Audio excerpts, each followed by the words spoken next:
আমি বলছি যে মা আমাকে খেতে দাও খেতে দাও, আর তুমি সেই বাসি খিচুড়ি খাবার কথা বলছো। আমার ভাল লাগে না বাসি খিচুড়ি খেতে। কি অবস্থা, আমি কলেজে যাব আর তুমি এই খিচুড়ি গন্ধ হয়ে গেছে।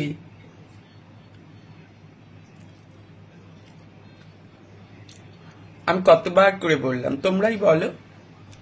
আমি কলেজে যাব বলে রেডি হচ্ছি, আর সেই কালকের বাসি খিচুড়ি ওটা আমার তখন মা গেলাবে। কেন যে ভালো লাগে না, এইসব ভালো লাগে না। তোমরা খাও কোনোদিন বলো তো এইরকম বাসি খিচুড়ি? খাওয়া দাও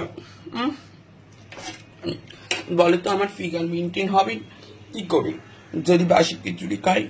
এত সুন্দর আমি গর্জিয়াস, এত সুন্দর লুক ধরে রেখেছি, এখন দেখেই মনে হয় সুইট 16।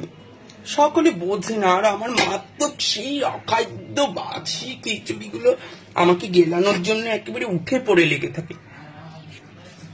আমি খাই না। তাও বলো এটাকে যাওয়া যায়? মা মা আমাকে টাটকা করে বানিয়ে দাও।